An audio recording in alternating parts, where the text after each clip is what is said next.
नमस्कार दोस्तों, OCN network में आपका स्वागत है। मैं हूं ओमकार चौधरी। प्रधानमंत्री नरेंद्र मोदी जापान और चीन की यात्रा से लौट आए हैं और आने के तुरंत बाद बिहार की जनता को एक कार्यक्रम के जरिए संबोधित कर रहे थे और उन्होंने 27 अगस्त को कांग्रेस के मंच से उनकी मां को जो गाली दी गई उस पर प्रतिक्रिया व्यक्त की है। और ये प्रतिक्रिया नहीं है, ये वेदना है, ये पीड़ा है कि जो उनकी मां इस संसार में नहीं है उनको भी गालियां बकी गई हैं। उन्होंने बहुत पीड़ा के साथ ये बात कही है बिहार की जनता से कि खास तौर से, वैसे तो सारे हिंदुस्तान में और सारी दुनिया में ही मां को एक विशेष दर्जा दिया गया है, लेकिन बिहार के लोग मां को देवी देवताओं से भी ऊपर रखते हैं, उनकी पूजा करते हैं। उन्होंने छठ मैया का भी जिक्र किया और ये कहा कि नवरात्रि का त्योहार आ रहा है, कुछ दिन बाद उसके बाद छठ मैया की पूजा होनी है। और उनका कहना ये है कि जो लोग शाही खानदानों में पैदा हुए हैं, वंशवादी परिवारों में पैदा हुए हैं, सोने चांदी की चम्मच मुंह में लेकर के जिन्होंने जन्म लिया है, वो लोग इस संवेदनशीलता को नहीं समझते हैं और ये बार बार गाली गलौज की भाषा बोल रहे हैं। और केवल बोल नहीं रहे हैं, अब तो इनके कार्यकर्ताओं का भी ये दुस्साहस हो गया है कि वो इस तरह की गालियां देने लगे हैं। तो उन्होंने आह्वान किया है कि ये लोग जहां भी जाएं, गली में, मोहल्ले में, किसी भी शहर में, चारों तरफ से इनके खिलाफ आवाज उठनी चाहिए। इसके अलावा 4 सितंबर को बिहार बंद का आह्वान किया गया है इसी मुद्दे को लेकर के। आप जानते हैं कि इसे लेकर 2-3 जगहों पर एफआईआर भी दर्ज हो चुकी है। जिसने नारा लगाया था उसकी गिरफ्तारी भी हो चुकी है। बाबा रामदास जी बिहार से ही लौटे हैं और उन्होंने करीब 10 दिन वहां बिताए, लंबी यात्रा की है। बिहार के इंटीरियर में जाकर के, केवल कस्बों और शहरों तक नहीं बल्कि गांव तक जाकर के लोगों की राय जानी है, मूड जानने की कोशिश की है और बिहार का रुझान क्या है ये समझने की कोशिश की है। आज वो हमारे साथ जुड़ रहे हैं, उन्हीं से चर्चा करते हैं इस सारे सिनेरियो पर और जो प्रधानमंत्री ने कहा है इसको लेकर के भी। तो सीधे जुड़ते हैं बाबा रामदास जी से। बाबा जी, बहुत स्वागत है। नमस्कार। जय श्री राम। जय श्री राम। बाबा जी, प्रधानमंत्री आमतौर पर इस तरह की चीजों पर रिएक्ट करते नहीं हैं, अगर किया है तो जाहिर है बहुत पीड़ा में है। और पीड़ा में क्यों ना हो, जो व्यक्ति दिन रात 24/7 और बिना एक भी छुट्टी लिए 365 दिन देश की सेवा में ही जुटा हो और देश का जो मान सम्मान है उसको बरकरार रख करके हर तरीके से उसके स्ट्रेंथन में ही लगा हो, उसको अगर ये खानदानी चेहरे मां तक की गालियां दे रहे हैं तो किसी को भी बुरा लगेगा।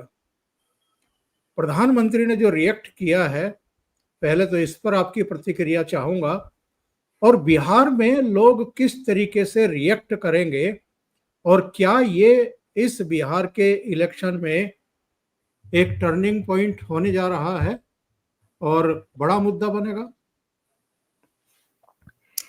सर, अगर मोदी जी का अगर पूर्व का पिछले 20 साल का रिकॉर्ड अगर उठाए ना, तो मोदी जी इंतजार करते हैं कि कोई लूज डिलीवरी, लूज बॉल फेंकी जाए। तो मैं आपको दर्शकों के लिए एक किस्सा सुनाता हूं, एकदम सच्चा किस्सा है। एक बार ये फोरमैन की एक बाउट हो रही थी किसी नए लड़के के साथ, मशहूर वर्ल्ड चैंपियन बॉक्सर है फोरमैन, और वो जो नया लड़का है ना सर, वो बहुत मार रहा था फोरमैन को। तो जो कमेंटेटर था वो कह रहा था कि यार ये नया लड़का बहुत अच्छा खेल रहा है, बहुत उत्साह के साथ खेल रहा है, और पर वो जो फोरमैन है ना, द ओल्ड फॉक्स बोलता था उसको वो, he is waiting for that one punch. वो उस मौके का इंतजार कर रहा है जब वो सिर्फ एक मुक्का मारेगा, ये 100 मारेगा। तो he should be beware of that one punch. तो सर यही हुआ, छठे या सातवें राउंड में फोरमैन ने सिर्फ एक पंच मारा था, एक पंच। वो यूट्यूब पे भी है वो वीडियो। और वो लड़का, वो काफी लंबा था, 6.5 पौने 7 फुट लंबा था। वो ऐसे गिरा था जैसे कटा हुआ पेड़ गिरता है रिंग में, ऐसे गिरा और उठ नहीं पाया। फिर वो एक ही पंच, तो उसके 100 पंच, फोरमैन का एक पंच। सर मैंने ये देखा है कि मोदी पूरे चुनाव अभियान में, और पूरा चुनाव अभियान चलता है 2-3 महीने, मोदी उस एक लूज डिलीवरी का इंतजार करते हैं कि विपक्षी जो है उसके मुंह से कोई एक गलत शब्द निकल जाए। सर ये मौका राहुल गांधी ने, या राहुल गांधी की पार्टी ने, या उनके इस आयोजन ने मोदी को दे दिया है, और आज मोदी ने सर उसका जवाब दे दिया। आप देख लीजिएगा, जैसे पुराने समान जमाने में आपको याद हो, वो मौत का सौदागर बोल गई थी सोनिया गांधी।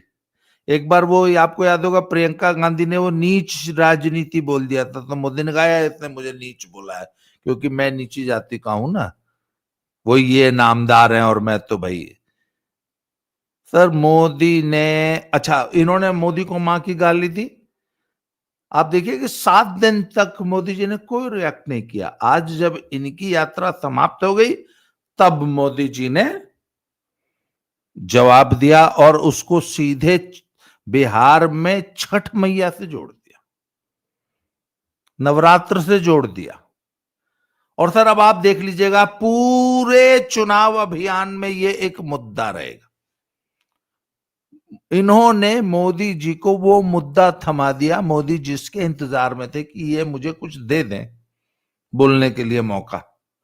और सर एक बात बताऊं आपको, इससे राहुल का कितना नुकसान हुआ ये तो मैं नहीं जानता, पर सर तेजस्वी का बहुत नुकसान हो गया। क्योंकि राहुल के पास सर असल में बिहार में कुछ है ही नहीं। सर मैं 10 दिन घूमा, करीब 1500-1600 किलोमीटर से ज्यादा घूमा। सर पूरे बिहार में मुझे एक व्यक्ति नहीं मिला जो ये कह दे भाई मुझे कांग्रेस को वोट देना है। बोलने वाले लालू जी का नाम लेते थे, तेजस्वी का नाम लेते थे, लालटेन शब्द बोलते थे। कोई राहुल गांधी या कांग्रेस नहीं बोलता था। फिर कांग्रेस का नाम लेने वाला मिला हमारी यात्रा के अंतिम चरण में, जब हम सासाराम आए तो वहां पे मीरा कुमार जी का क्षेत्र है, बाबू जगजीवन राम का वो क्षेत्र है, वहां पे कुछ लोगों ने कांग्रेस का नाम लिया। तो सर बात ये कि राहुल का कुछ नहीं जाएगा सर, क्योंकि उनके पास खोने के लिए कुछ है ही नहीं। नंगा ज्ञान हाएगा क्या नहीं छोड़ेगा बिहार में। सर नुकसान हो गया तेजस्वी का बहुत ज्यादा।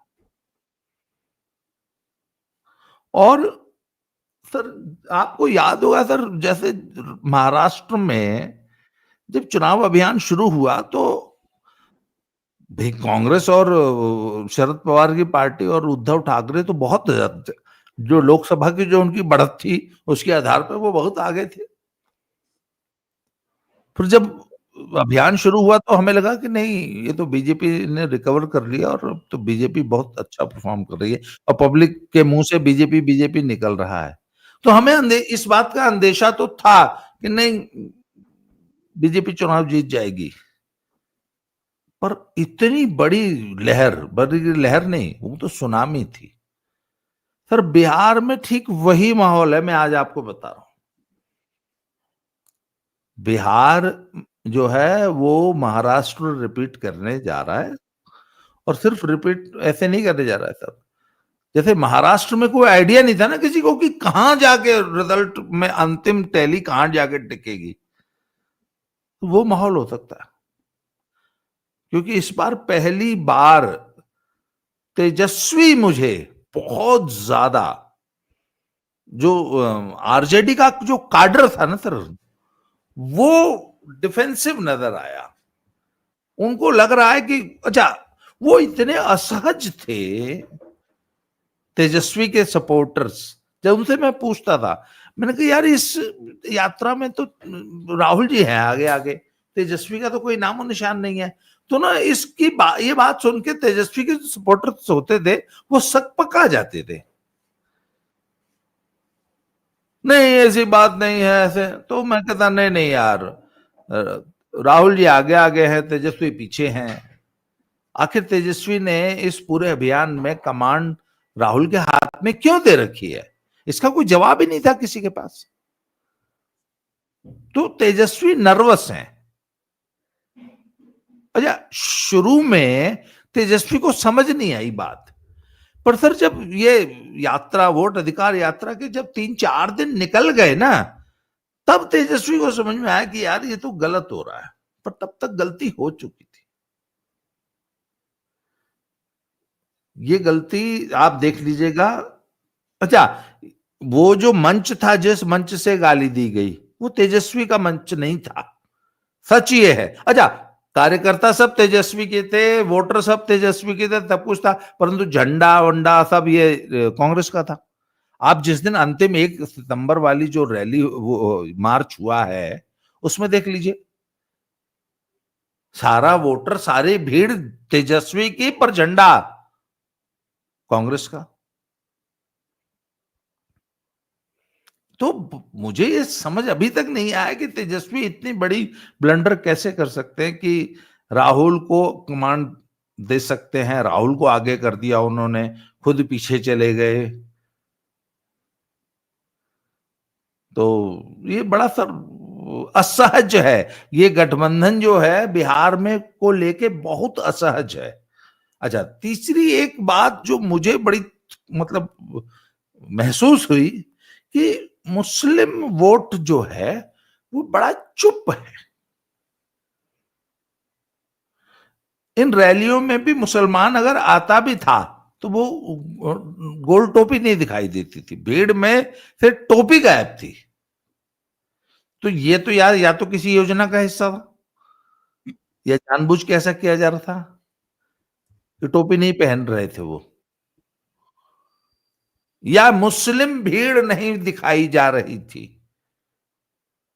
अब ये क्यों है, ये थोड़ा सा, ये बेशक जांच का विषय है कि इसके पीछे कारण क्या है, परंतु मुसलमान चुप है इस समय बिहार में, बोल नहीं रहा है। तो किधर वोट देगा, क्या करेगा, ये अभी भविष्य बताएगा। जी। प्रधानमंत्री का बयान मेरे सामने है जो उन्होंने आज दिया है, दर्शकों को भी सुनवा देते हैं। आज से 20 दिन बाद नवरात्रि शुरू हो रही है और 50 दिन बाद छठी मैया की पूजा होगी, छठ का पर्व मनाया जाएगा। मैं बिहार की जनता के सामने मां को गाली देने वालों से कहना चाहता हूं,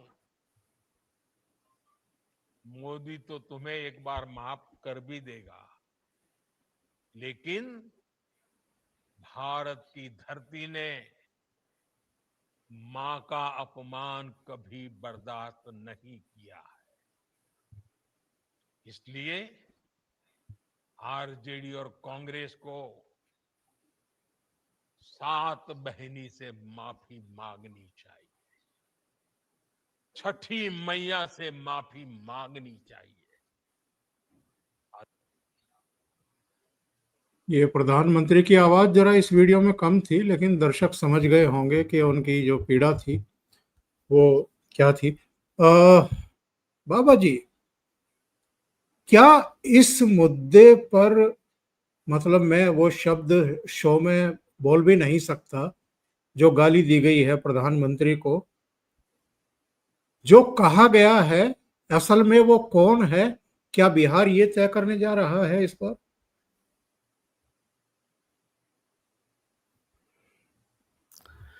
सर बिल्कुल, बिहार जो है वो इस वक्त भरा बैठा है। पहली बात, एक तो इन्होंने ना, they have taken Bihari's for granted. ये जो राहुल जी ने जो मुद्दा उठाया, एक तो इसको आरजेडी ने समर्थन देके ही बहुत बड़ी गलती की, और दूसरी गलती सर ये पूरे सामूहिक नेतृत्व से हुई है, उसमें आरजेडी का भी दोष है। अगर ऐसा हो गया था तो वहां पे तुरंत तुरंत लालू जी को भी, तेजस्वी को भी, और राहुल गांधी से तो हम खैर ये एक्सपेक्ट नहीं करते, अगर लालू और तेजस्वी तुरंत माफी मांग लेते ना, तुरंत अगर एक बयान आ जाता, तो सर राहुल के ऊपर तो जो होता तो होता, तेजस्वी जो है वो अपने पाप से बरी हो जाते सर, और वो एक तरह से मुक्त हो जाते। सर गलती वहां पे ये हो गई कि ना कांग्रेस भी पूरी अपने उसको डिफेंड करने लग गई, हालांकि डिफेंड होने की कोई गुंजाइश नहीं है, इसके बावजूद वो पूरी की पूरी कांग्रेस डिफेंड करती नजर आई, बाकायदा वो उल्टे मोदी को दोष देने लग गई, जस्टिफाई करने लग गई, जबकि सॉरी बोल देने से कहीं से भी न कोई छोटा हो रहा था, कुछ हो रहा था। तो सर जिस दिन ये हुआ ना, उस दिन मैं वहीं था, बिहार में ही था। पब्लिक का रिस्पांस बहुत अच्छा नहीं था।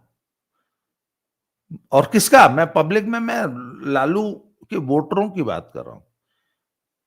मेरी कुछ यादवों से बात हुई, हम लोग एक गांव में गए थे, तो मैं रात को जहां रुका था, मैंने स्पेशली कहा कि मैंने कहा यार मैं कुछ यादव जी लोगों से बात करना चाहता हूं।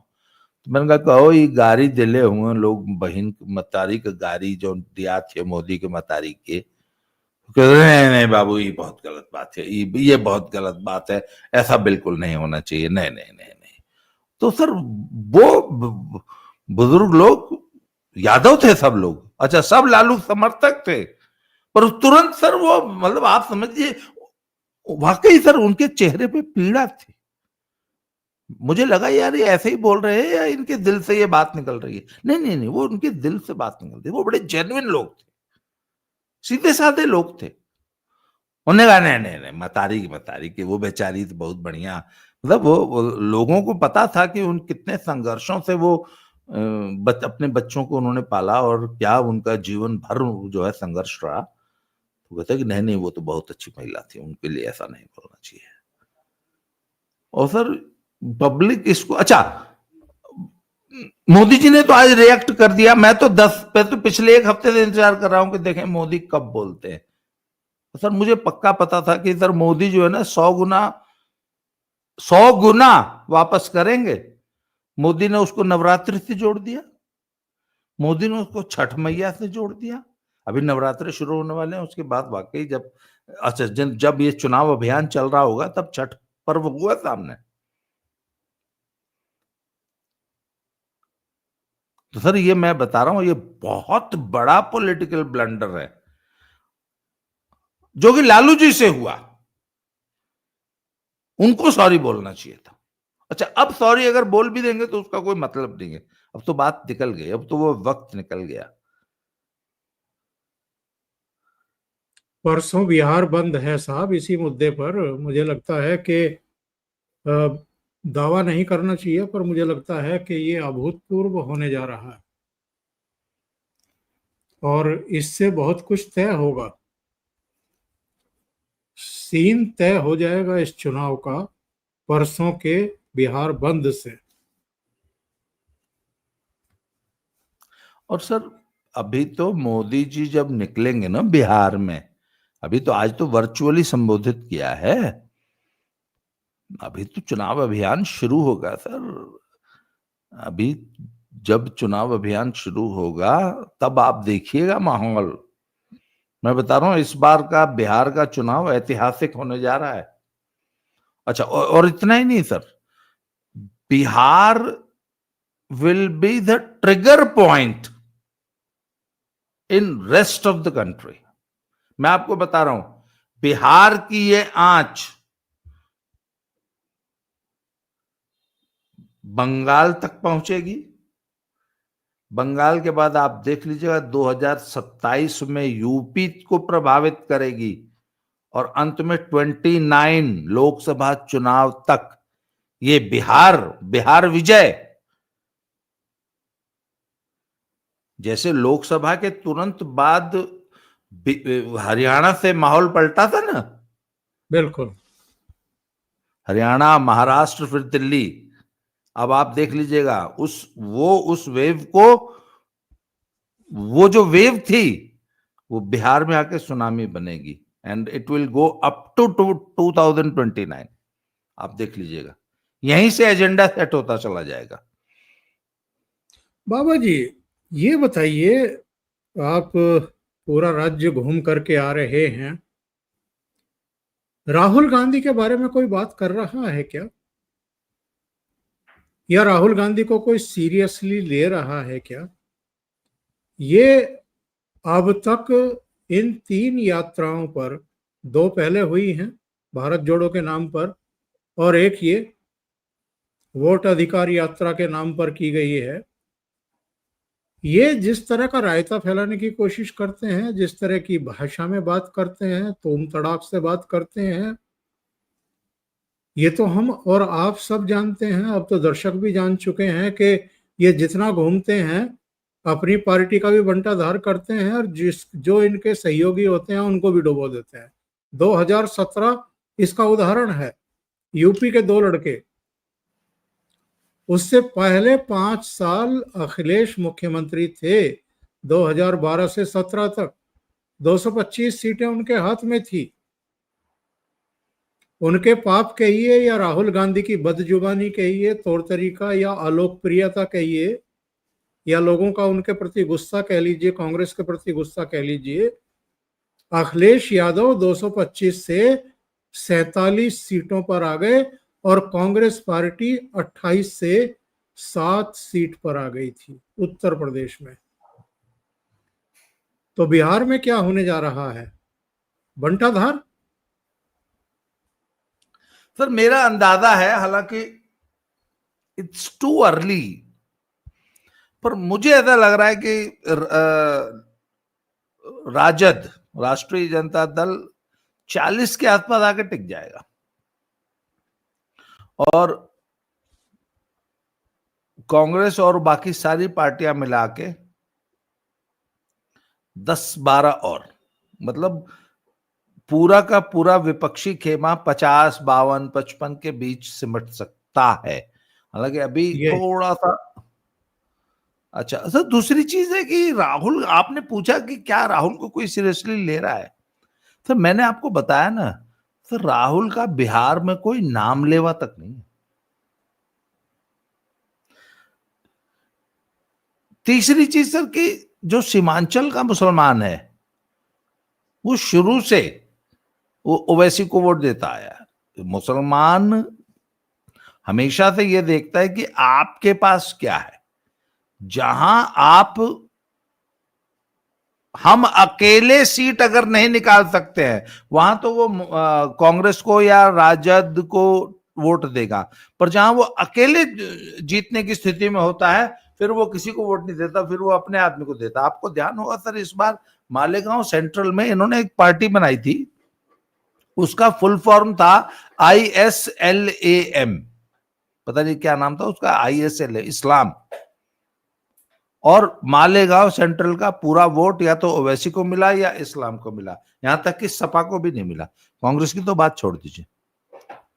तो सर ये कांग्रेस को या किसी और को उस मजबूरी में वोट देते हैं जहां ये अपना कैंडिडेट नहीं जिता सकते, जहां इनकी इतनी 80-90% अगर वोट इनका अपना है मालेगांव सेंट्रल की तरह किशनगंज वाले जिले में, फिर वो एमएम को वोट देते हैं।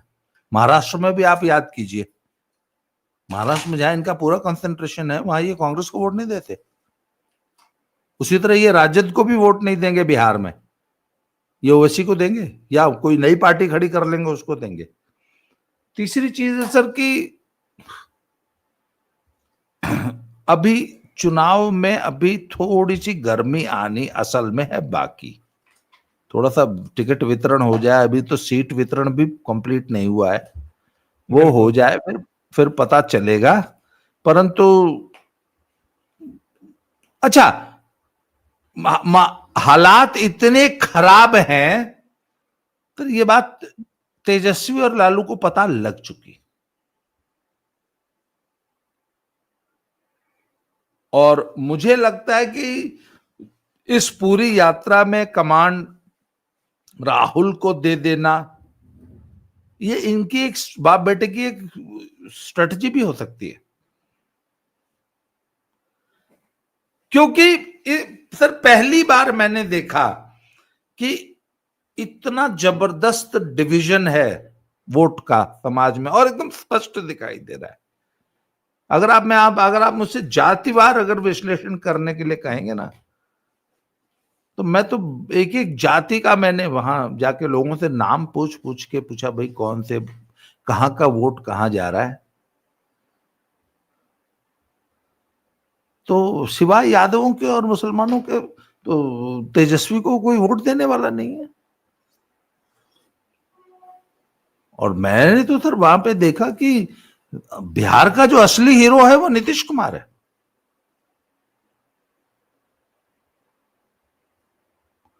बिहार में जो असली राजनीतिक ताकत है वो नीतीश कुमार है।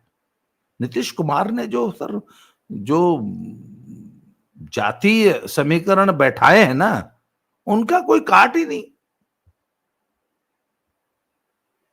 बड़ी बात आप कह रहे हैं। इतने साल जी मुख्यमंत्री रहने के बावजूद अगर उनकी लोकप्रियता बरकरार है तो ये इनकी समझ में नहीं आ रहा है, सर, जो बस बिहार में जमीन पर ही रहते हैं। नहीं नहीं सर, लोग कहते हैं ना कि इतने सालों के बाद एंटी इनकम्बेंसी हो जाती है, प्रो इनकम्बेंसी है। इस वक्त बिहार में नीतीश के पक्ष में लहर है, और वो बहुत बड़ा, सर नीतीश का कद बिहार में बहुत ज्यादा बड़ा है। बीजेपी का कोई नेता तो उनके घुटनों के बराबर नहीं पहुंचता। अच्छा सर, सबसे बड़ी एक और ब्लंडर हुई है बिहार में, तो जो चुनाव तेजस्वी वर्सेस नीतीश होना चाहिए था ना, राहुल गांधी ने इसको मोदी वर्सेस राहुल बना दिया। एग्जैक्टली मैं यही सवाल पे आ रहा था बाबा जी। राज्य के मुद्दे गायब और राष्ट्रीय मुद्दे सामने और मोदी सामने। ये लोकसभा का चुनाव थोड़ा है, ये तो राज्य विधानसभा का चुनाव है। जी जी। तो इसमें तेजस्वी को और आरजेडी को तो लेने के देने पड़ेंगे, क्योंकि जिस तरीके से पिछले डेढ़ दो महीना पहले अचानक अपराधों में वृद्धि हुई थी, एक अस्पताल में घुस करके गैंगस्टर को मारा गया था, एक व्यवसायी को मारा गया था गांधी मैदान के पास, बिहार में कई जगह मर्डर हो गए थे। तो ये तो एक मुद्दा बन सकता था कि भाई तुम हमारे जंगल राज की बात कर रहे हो, तुम्हारे यहाँ क्या हो रहा है। लेकिन वो सब तो नेपथ्य में चले गए और यहाँ तो मोदी की माँ को गालियां दी जा रही हैं। सर बिल्कुल। और जैसे आज जो मोदी जी ने बयान दिया है, तो आज अब बिहार में जो मेन सेंट्रल फिगर है वो तो मोदी जी हो गए, और लड़ाई अब मोदी वर्सेस राहुल होने जा रही है। और नीतीश कुमार जी तो एकदम मस्त है, उनको तो वो तो कहते हैं कि ठीक है, अब तो मोदी लड़ेगा मेरी जगह।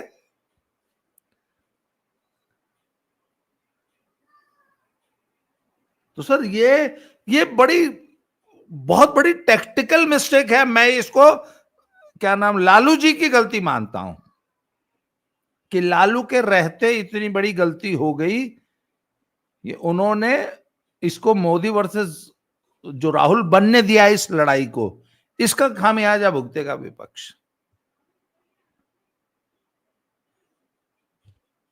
बाबा जी बहुत बहुत धन्यवाद, आपने इतना समय निकाला, बहुत महत्वपूर्ण मुद्दे पर आपने चर्चा की। Thank you so much.